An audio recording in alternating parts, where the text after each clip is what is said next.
Femina presentation ഉള്ള ദിവസത്തെ vlog കണ്ടാലോ? ഇന്ന് എനിക്ക് ഉച്ചയ്ക്കായിരുന്നു കേട്ടോ പ്രസന്റേഷൻ. അപ്പൊ രാവിലെ ക്ലാസ് ഒക്കെ കഴിഞ്ഞ് ഉച്ചയ്ക്ക് ഫുഡൊക്കെ കഴിച്ച് നേരെ വന്ന് ഡ്രസ്സൊക്കെ മാറി. നീ കുറച്ച് ടച്ചപ്പ് ഒക്കെ ആവാം. ഞങ്ങൾക്ക് മാനേജ്മെന്റ് യൂണിഫോം കിട്ടിയ സമയം എന്ന് വെച്ചാൽ ഈ സാരി കിട്ടിയ സമയം ഭയങ്കര ചർച്ചയായിരുന്നു ക്ലാസ്സിൽ. ഇതിപ്പോ എല്ലാ ദിവസവും അല്ലെങ്കിൽ ആ ഒരു ഫുൾ ഡേ ഞങ്ങൾ ഇത് ഉടുത്ത് നിൽക്കണമല്ലോ, ഭയങ്കര ബുദ്ധിമുട്ടാണ്, രാവിലെ എണീച്ച് കൊടുക്കണം എന്ന് പറഞ്ഞ് കുറേ പേര് പരാതി പറഞ്ഞപ്പോഴും എൻ്റെ ഉള്ളിൽ ഞാൻ ഡാൻസ് കളിച്ചുകൊണ്ടിരിക്കുകയായിരുന്നു. കാരണം പറഞ്ഞല്ല, എനിക്ക് സാരി എന്ന് പറഞ്ഞാൽ ഭയങ്കര പ്രാന്ത. ഈ ചെറുപ്പത്തിലുണ്ടല്ലോ ഇതേപോലെ മമ്മിയുടെ വീട്ടിലേക്കൊക്കെ പോകുമ്പോൾ അവിടെ ഒന്നെങ്കിൽ അമ്മാമ്മയുടെ സാരി അല്ലെങ്കിൽ മുത്തിയമ്മയുടെ സാരി, ഇതിലേതെങ്കിലും ഒന്നൊക്കെ എടുത്തു. വേണ്ട, എനിക്ക് ചെറിയൊരു ഷോൾ കിട്ടിയാലും മതി. എനിക്ക് ഭയങ്കര ഇഷ്ടമാട്ടോ സാരി ഒക്കെ എടുത്തുകൊണ്ട് നടക്കാനായിട്ട്. മമ്മീനെ കയറി കുറെ ബുദ്ധിമുട്ടിക്കാനും പറ്റില്ല ഈ സാരി ഉടുത്തരാൻ പറഞ്ഞിട്ട്. കാരണം പുള്ളിക്കാരിക്ക് അവിടെ കുറെ പണിയുണ്ടാവും. പക്ഷെ എനിക്ക് എന്റെ ബ്ലഡിൽ കൂടെ പോകാത്ത ഒരേ ഒരു സാധനമാണ് ക്ഷമ. അപ്പൊ ഞാൻ തന്നെ വേഗം എന്തെങ്കിലും ഒക്കെ ചുറ്റി സാരി എന്ന് പറഞ്ഞ് ഞാൻ പോയിക്കോളൂ. ഒക്കെ സാരി എന്ന് പറഞ്ഞിട്ട് ഒരു ഷോളും വലിച്ചു ചുറ്റി ടീച്ചർ എന്ന് പറഞ്ഞിരുന്ന രസമുണ്ടല്ലോ, അതൊരു ആമ്പിള്ളേർക്കും മനസ്സിലാവില്ല കേട്ടാ. എനിക്ക് തോന്നുന്നു മിക്ക പെൺപിള്ളേർക്കും ചെറുപ്പത്തിൽ ഈ സാരി എടുത്ത് കളിച്ച ആ ഒരു സ്റ്റോറി പറയാനുണ്ടായിരിക്കും. അങ്ങനെ ഞാൻ റെഡിയായി കോളേജിലേക്ക് പോയിട്ടോ. ഇനിയിപ്പോ കുറച്ച് പ്രിപ്പറേഷൻസും കൂടി ഉണ്ട്.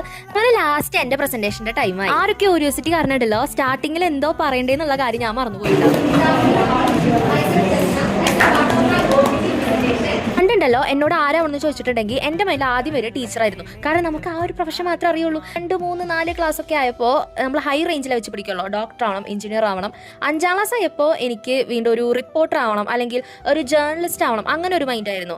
6ാം ക്ലാസ് ആയപ്പോഴാണ് നഴ്സിംഗ് തന്നെ വേണമെന്ന് ഞാൻ ഒറ്റക്കാലിൽ ശബ്ദം എടുക്കാൻ തുടങ്ങിയത്. എല്ലാവർക്കും ഉണ്ടാവില്ലേ, നമ്മൾ ചെറുപ്പത്തിൽ ഇപ്പോൾ ഒരു ടീച്ചറോ അല്ലെങ്കിൽ ആരെങ്കിലും ആവണമെന്ന് ആഗ്രഹിച്ചിട്ടുണ്ടാക്കി. പക്ഷെ വലുതാവുമ്പോൾ നമ്മുടെ ആഗ്രഹങ്ങൾ ഓട്ടോമാറ്റിക്കലി മാറും. അത് നമ്മുടെ മെച്ചൂർഡ് മൈൻഡിന്റെ വ്യത്യാസമാണ്. ഈ ബാക്ക്ഗ്രൗണ്ട് സപ്പോർട്ട് തരുന്നവരെ ഒന്ന് മെൻഷൻ ചെയ്യാൻ പറഞ്ഞിട്ട് അച്ചു, നെച്ചു, ആമി, കുഞ്ഞമ്മു ഒരു ഹായ് കൊടുത്തേക്ക്. ഇന്നത്തേക്കുള്ള കഥ ഇത്രേ ഉള്ളൂ കേട്ടോ. പോയി സബ്സ്ക്രൈബ് ചെയ്യാൻ ഇഷ്ട. അപ്പൊ കേട്ടാ.